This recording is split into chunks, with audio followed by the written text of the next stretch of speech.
Fica Café, el podcast de CREAP España. Presenta Antonio San José. ¿Qué tal? Un saludo muy cordial y bienvenidos a una nueva edición de Fica Café. Los oyentes habituales de nuestro podcast saben que este 2025 es un tiempo muy especial para CREAP en España porque justamente se cumplen 25 años, un cuarto de siglo desde sus inicios en nuestro país. 25 años de trabajo duro, de buscar la excelencia, de compromiso con los clientes, 25 años de comunicación y de áreas de especialización que vinieron después como asuntos públicos, comunicación digital y negocio sostenible. Hoy hablamos con el fundador de CREAP en España y su máximo responsable durante una gran parte de este tiempo, Eugenio Martínez Bravo, que en la actualidad ostenta los cargos de responsable de crecimiento de CREAP Worldwide, la red mundial de CREAP, y máximo responsable de las oficinas de CREAP en América Latina. Eugenio, bienvenido. ¿Qué tal, Antonio? ¿Cómo estás? Muy bien, ¿y tú? Un placer. Pues lo mismo, te iba a preguntar qué se siente personalmente cuando echas la vista atrás y compruebas que han transcurrido ya 25 años, un cuarto de siglo desde el inicio de la actividad de CREAP en España. Bueno, muchas gracias, Antonio. Pues orgullo, sobre todo mucho orgullo. La verdad es que el tiempo vuela, es impresionante ver cómo pasa el tiempo, cómo 25 años se han ido de un plumazo. Pues como siempre se suele decir, parece que fue ayer cuando empezábamos toda esta aventura con esa inconsciencia de emprendedor, ¿no? Como siempre digo que los emprendedores de alguna forma somos inconscientes porque no somos conscientes del riesgo que supone pues emprender una aventura empresarial. Y 25 años después, pues mira, muy orgulloso de estar aquí. Es muy importante. El hecho ya de estar aquí significa que han ido bien las cosas y que la marca y la empresa está bien consolidada y con un equipo de personas fantástico. ¿Quién era y dónde estaba Eugenio Martínez Bravo en el año 2000? Pues mira, en el año 2000 yo venía de estar en banca. Yo después de licenciarme en económicas por ICADE2 encontré trabajo muy rápido en lo que era entonces Midland Bank, un banco británico que fue adquirido por HSBC, y ahí empecé en el mercado de capitales y estuve 6 años donde aprendí mucho. Como suelo decir, fue mi MBA, fue una escuela de aprendizaje. ¿Como analista o qué? Sí, como analista. Bueno, primero en la tesorería, en la mesa de tesorería, aprendiendo mucho sobre derivados y divisas. En fin, fue un aprendizaje. Y luego a banca corporativa, efectivamente más como analista, que me enseñó pues a valorar, diagnosticar la salud de las empresas leyendo pues sus balances, su cuenta de resultados, sus memorias, a la hora de analizar los riesgos que pueda suponer otorgamiento de determinadas líneas de financiación. Entonces aprendes mucho porque ves muchos sectores, entras en las tripas de las compañías, pero bueno, después de 6 años vi que ya era un ciclo terminado. Había aprendido mucho, pero no quería dedicarme ya toda la vida a la banca, ¿no? Y empecé a sondear oportunidades y se cruzó pues la oportunidad de dar un salto pues completamente radical, de alguna manera, al mundo de la comunicación, que recuerdo que mi familia y mis amigos me decían, pero ¿tú sabes algo de esto? Digo, pues no. No tenías ninguna relación. Ninguna. Pero bueno, este empresario, Juan Cruz Mas, un referente, un como histórico, sabes, Antonio, sí, un histórico en el mundo del periodismo económico, estuvo en la económica, en actualidad económica, pues unos años, y él fundó Comunicación Empresarial, luego acabó siendo Porte Novel y Grupo Omnicom. Fue un visionario. Juan Cruz fue un visionario porque él vio el hueco, el espacio, la oportunidad y la necesidad de comunicación financiera, la especialización de la comunicación financiera en el área de relación con inversores. Y no había muchos perfiles en ese momento en el mundo de las agencias de comunicación muy financieros. Necesitaba alguien un poco con ese conocimiento y entendió que yo podía ser esa persona a la hora de lanzar el área de relación con inversores en lo que era comunicación empresarial. Y me pareció interesante y una gran oportunidad dar el salto. Y ese es el salto que di. Y me alegro mucho de haberlo dado en ese momento. A Juan lo conocías, a Juan Cruz, en función de tu anterior responsabilidad, entiendo. Bueno, no, me lo presentó mi padre, porque lo conocía a Juan Cruz y fue, claro, mi padre me ayudó un poco pues a ver qué oportunidades de trabajo había. y me lo presentó mi padre, lo conocí a mi padre, y así conocí yo a Juan. Y la verdad es que conectamos muy bien, lanzamos el área de comunicación empresarial Investors Link, se llamaba. Y bueno, pues lo que pasa es que fue un visionario, pero era un poco pronto para tanta especialización.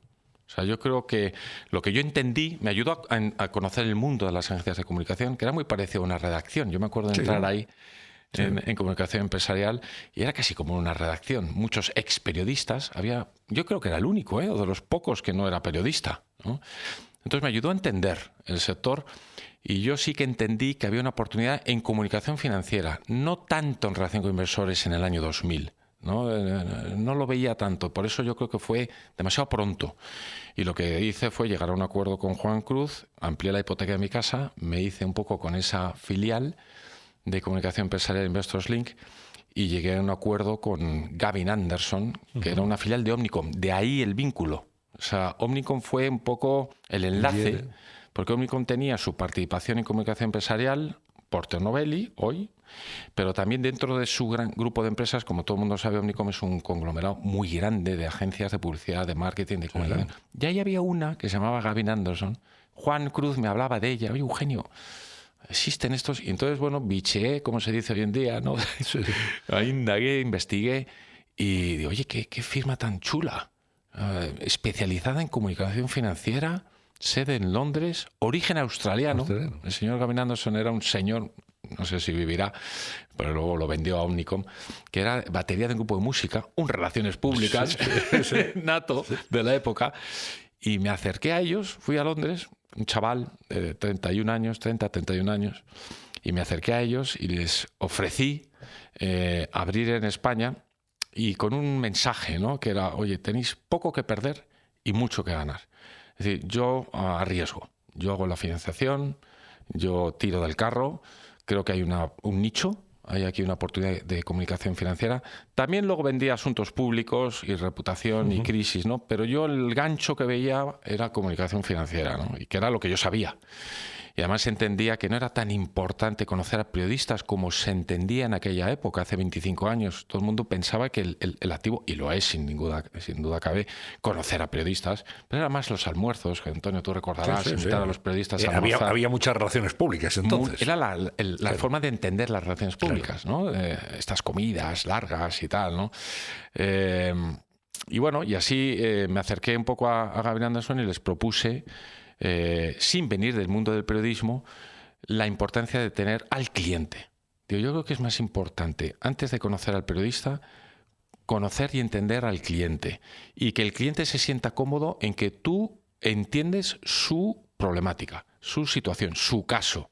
Entonces, los periodistas, no digo que no lo entendiesen, pero es verdad que a mí me facilitaba mi experiencia, mi background financiero. Entonces, cuando yo me sentaba delante de un CEO, de un director general, entendía bien su preocupación X, ¿no? Y entonces sí que le ayudaba luego a ver cómo podíamos explicarla. Por lo tanto, vi que era más importante tener al cliente que conocer al periodista. Porque si tenías al cliente, ya vendrá el periodista. Yo siempre contaba el ejemplo, dame a Telefónica de cliente, que ya tendría a los periodistas en la puerta, esperando. Y si una marca confiaba en mí, como confió Gavin Anderson, porque es verdad que me acuerdo Richard Conte me decía, bueno, este chaval debe estar como un cencerro, porque no es español. Pero confió en mí. Y de alguna manera sí nos dio la marca y funcionó que la marca nos dio confianza al mercado a la hora de atraer talento, credibilidad en el mercado y luego cross-selling. Sí, nos aportaba también clientes de la red de ellos a la hora de venir a España, ¿no? Porque tú entendías que era muy importante tener una marca internacional. Sí. Ese era el modelo diferencial que yo veía que no había tanto en España. Que se podía haber llamado la consultora de cualquier manera, ¿no? Sí, pero es verdad que Gavin Anderson me gustaba mucho la marca, me gustó mucho el concepto de boutique, no era muy grande, y la especialización. El concepto de estar especializados en comunicación financiera, comunicación corporativa y luego vendría también asuntos públicos. Por ahí vino y mira, pues eso, unido a suerte, que también hay que tener un componente de suerte siempre se tiene, y de estar en el momento adecuado, en el sitio adecuado, y funcionó. Esa especialización funcionó. Primero fue Gavin Anderson, después Creab Gavin Anderson, luego Creab solo. ¿Cuándo aparece, digamos, la empresa sueca? Bueno, los suecos se cruzan en el año 2009 porque ahí hay una fusión.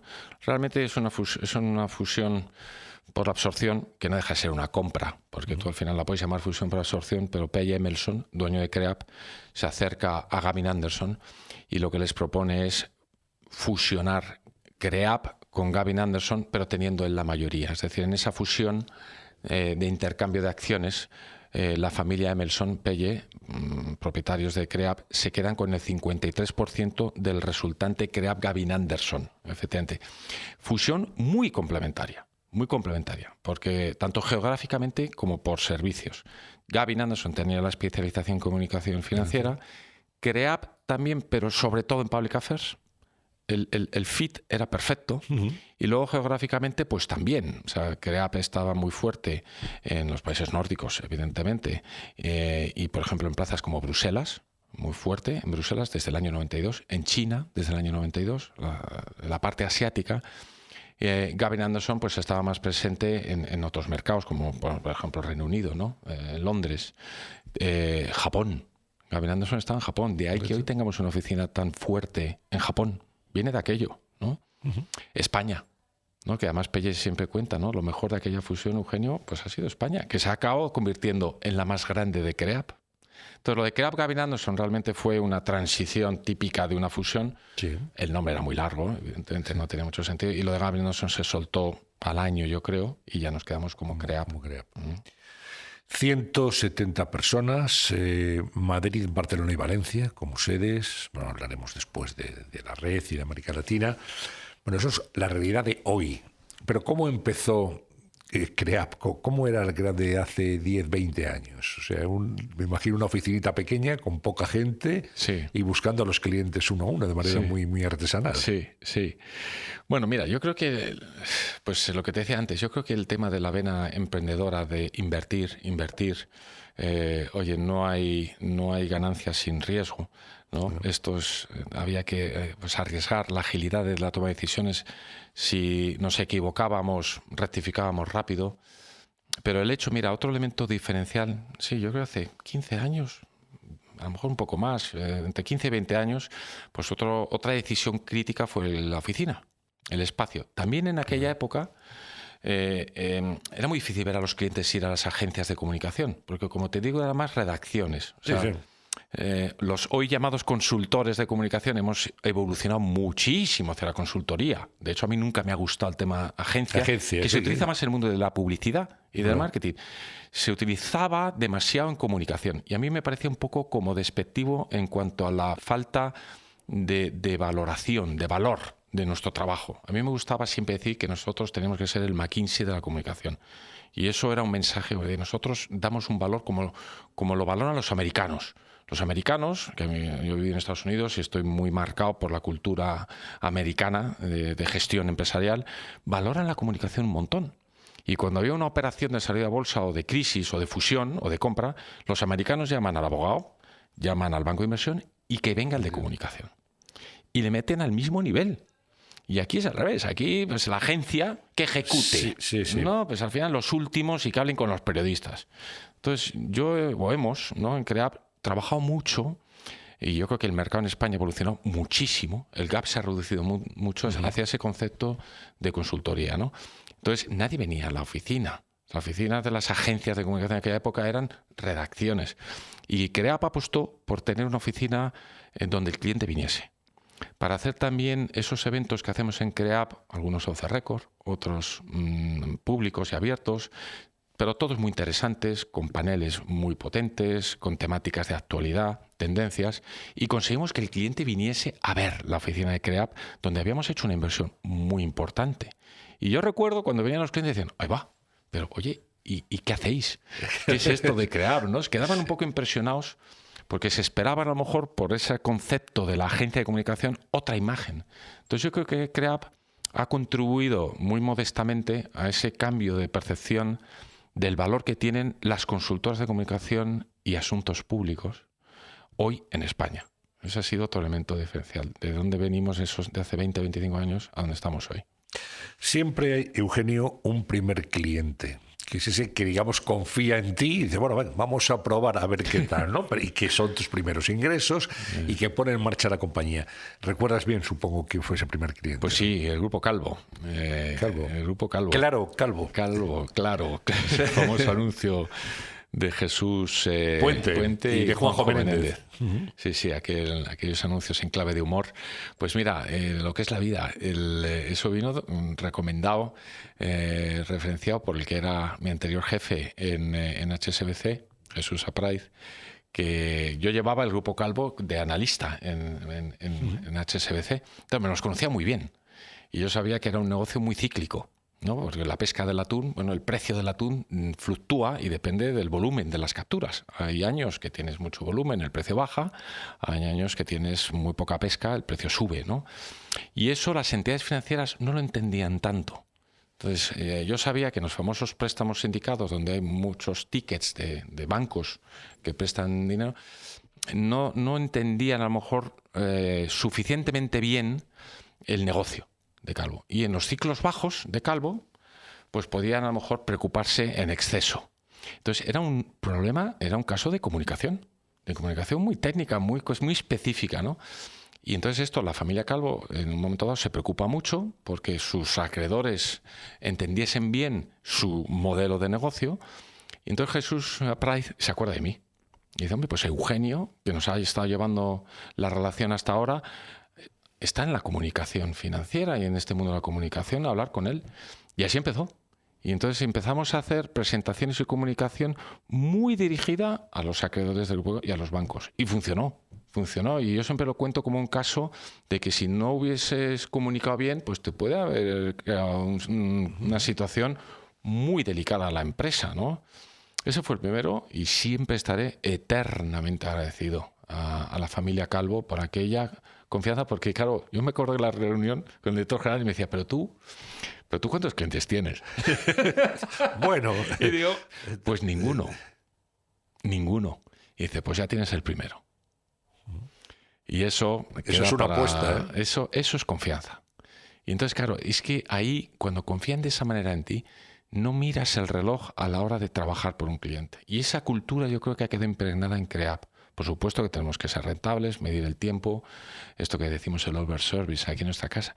Pero llevamos tan a gala la confianza que los clientes depositan en nosotros que lo sentimos tanto, nos ponemos tanto a la camiseta que uno de los ADNs de CREAP es el largo plazo.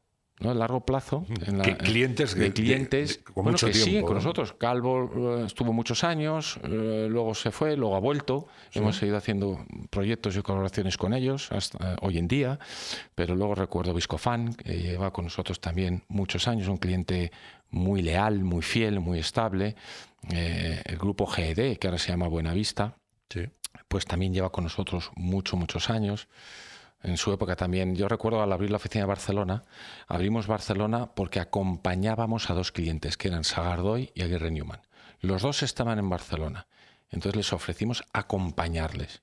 Pues abrimos en Barcelona la oficina con vosotros dos, solo con vosotros dos de clientes. Y esa fue la piedra sobre la que construimos la oficina de Barcelona, que hoy en día son 30 personas y es de las oficinas más importantes en Barcelona, ¿no?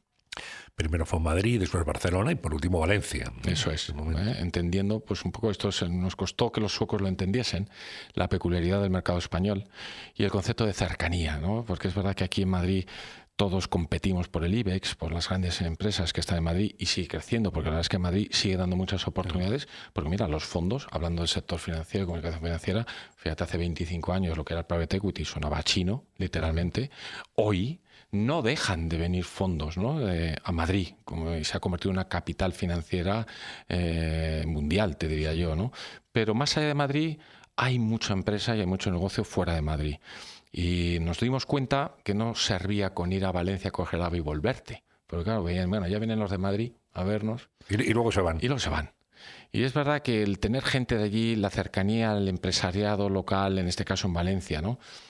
Conocerles, entenderles y estar y quedar y apostar. Y yo decimos muy a gala en CREAP que somos no la única, pero sí de las únicas, de las pocas consultoras que ha apostado por Valencia, que tenemos oficina. Hemos hecho una apuesta firme por la Comunidad Valenciana y por los empresarios de Valencia, con un equipo liderado por Conchita Lucas, fantástico, que ya nos ha sentado como una de las firmas principales en la Comunidad Valenciana.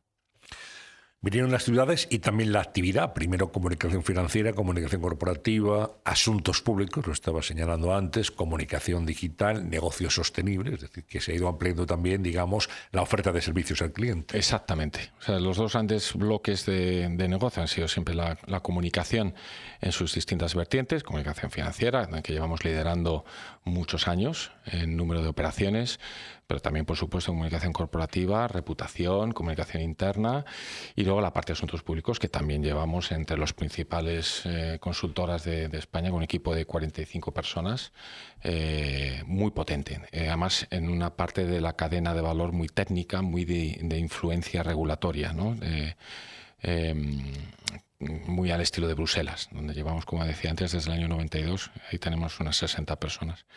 Nos faltaba un poco el área, evolucionar en el área de marketing, es decir, yo creo que Creap era la única, aunque tenemos un área muy buena de servicios digitales, ¿no? De social media y todo lo que es el ámbito digital, pero ahora sí estamos haciendo una apuesta fuerte e importante para evolucionar a lo que puedan tener un poco nuestros competidores en el mundo más del marketing y de la creatividad y transformar esa base muy buena que tenemos de negocio digital hacia una oferta de mayor valor añadido en la parte más de creatividad. Y en ello estamos y habrá novedades pronto.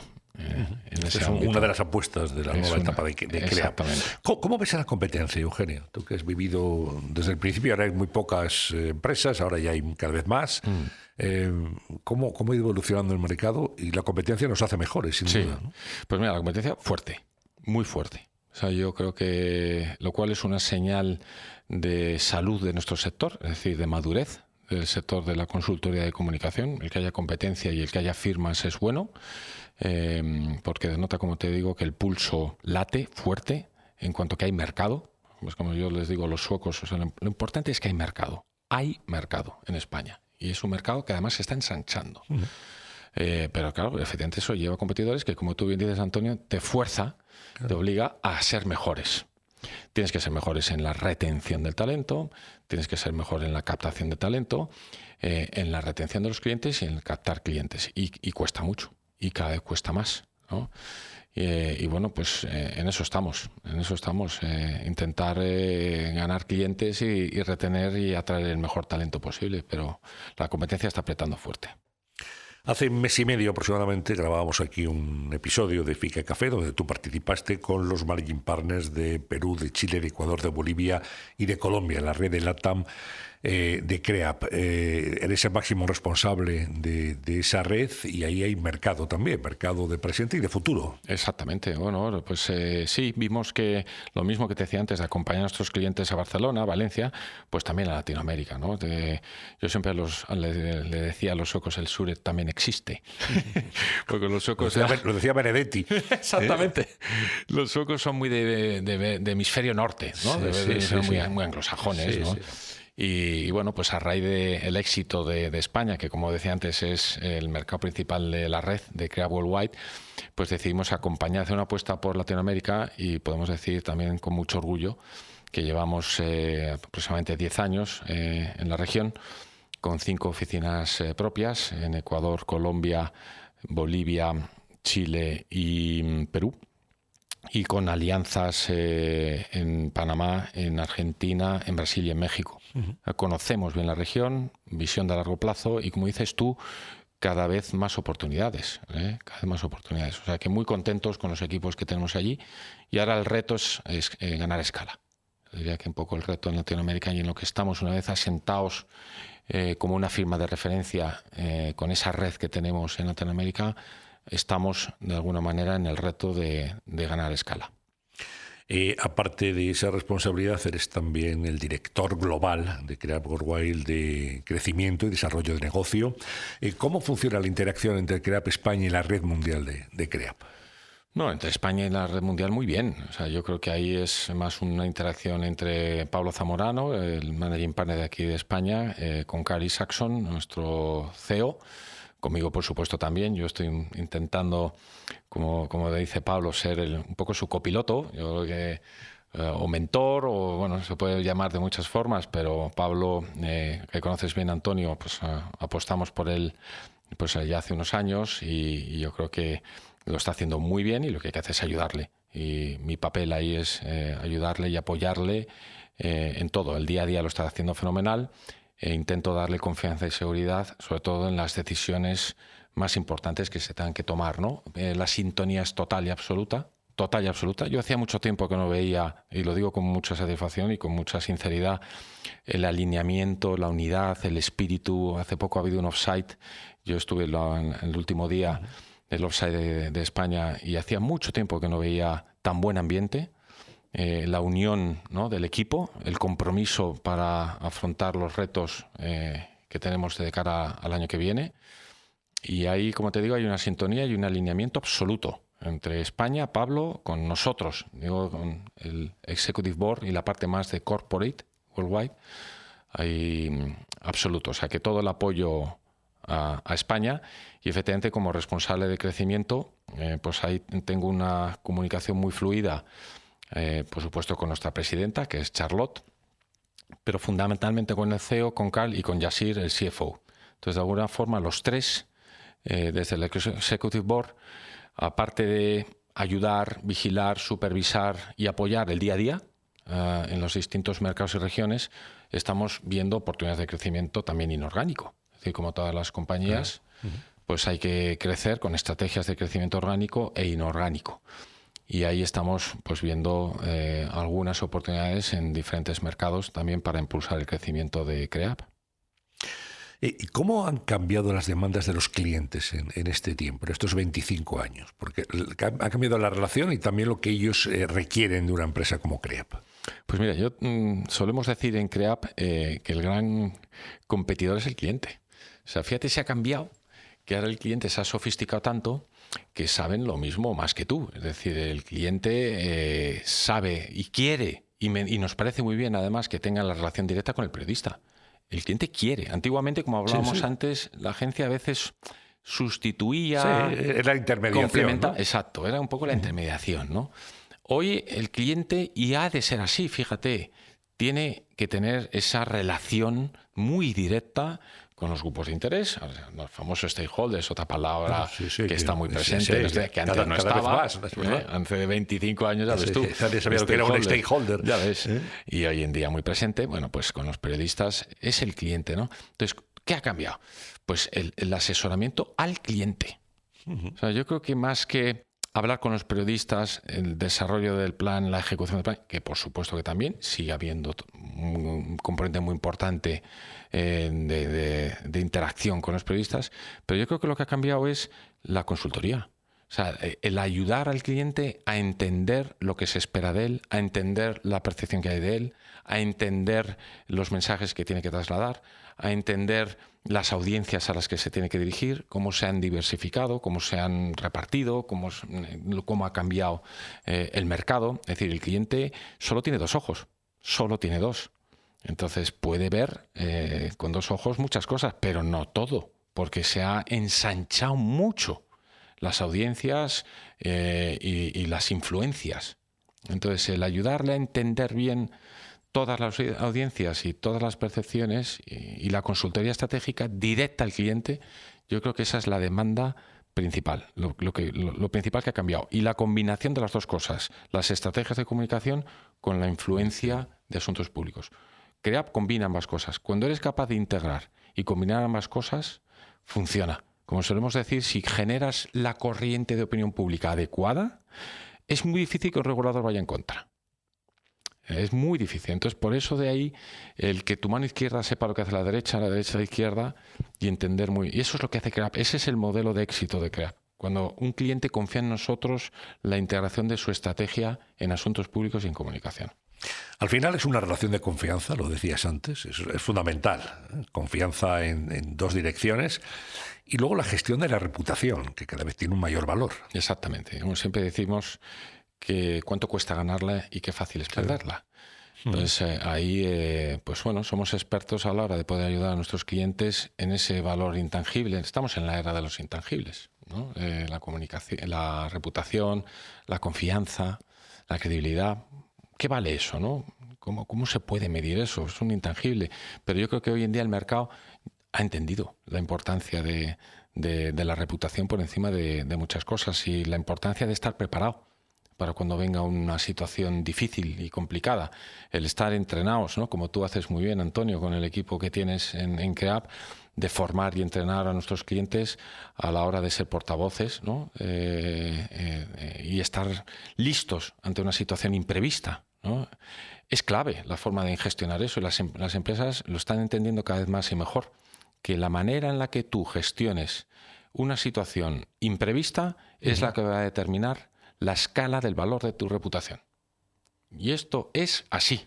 Y esto gestión de crisis. Gestión de crisis, situaciones imprevistas. Sí, o sea, que o se tienen o se van a tener. Es que se indefectiblemente, van a tener. ¿no? Es como la vida misma. Las empresas al final, aquellas que piensen que no van a tener una situación imprevista, pues no están siendo realistas. Sin duda. Bueno, llega la inteligencia artificial a todos los ámbitos, también a CREAP. ¿Cómo lo ves? ¿Te preocupa, te inquieta, tienes confianza? Desde luego, lo más importante es el uso que se le dé. Sí, exacto.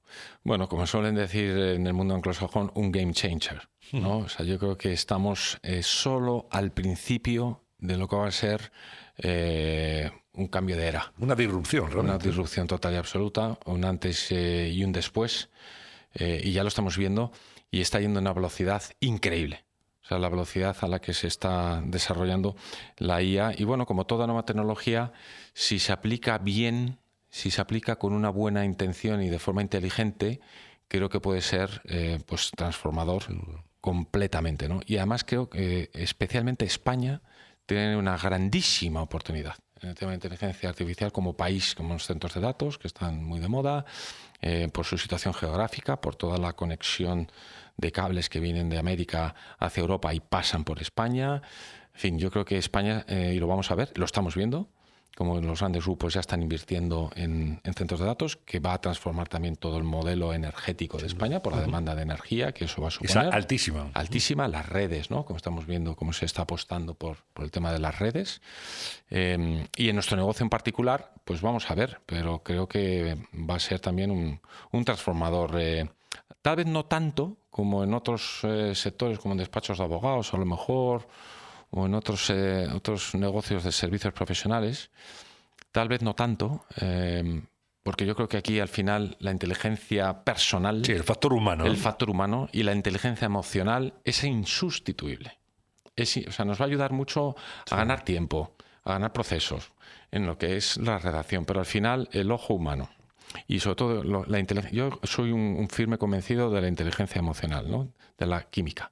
O sea, tú puedes por videollamadas tener muchas reuniones, pero al final el café con un cliente, el mirarte a los ojos, el entender la química, la empatía, es absolutamente diferencial y eso la IA no lo va a cambiar. Entonces yo creo que en CREAP estamos un poco por combinar las dos cosas, aprovecharnos de la tecnología y de hecho estamos viendo también cómo ver el modelo de negocio de oferta y de venta de la inteligencia artificial, no solo de uso interno, sino también de hecho, estamos ya viendo cosas de formación a clientes, ¿no? De cómo ayudarles a entender y a usar la inteligencia artificial. Tenemos un equipo fantástico. Jesús Álava, aquí en España, lo conoce. Y nuestro CFO, Yasir, sí. ha un experto. Este modelo nuestro, AILA, dentro de CREAP, con un marco de seguridad para el uso interno de esta aplicación entre los empleados de CREAP, ¿no?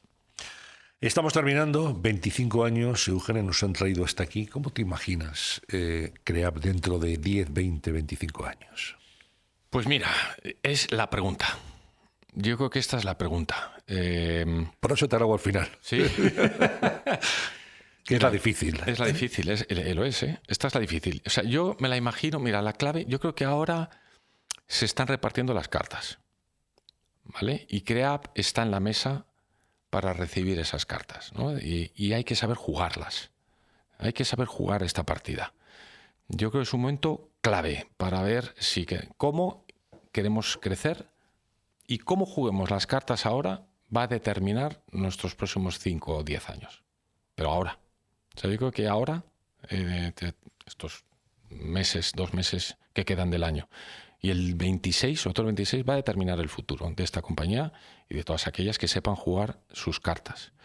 Y para mí la clave, yo creo que tenemos una gran ventaja, es que es una empresa familiar, que siendo una firma internacional tenemos la agilidad de ser una empresa familiar a la hora de tomar decisiones, y tenemos esta cultura de ser empresa familiar, y la clave es en seguir teniendo esas gotitas de emprendimiento dentro de una firma internacional.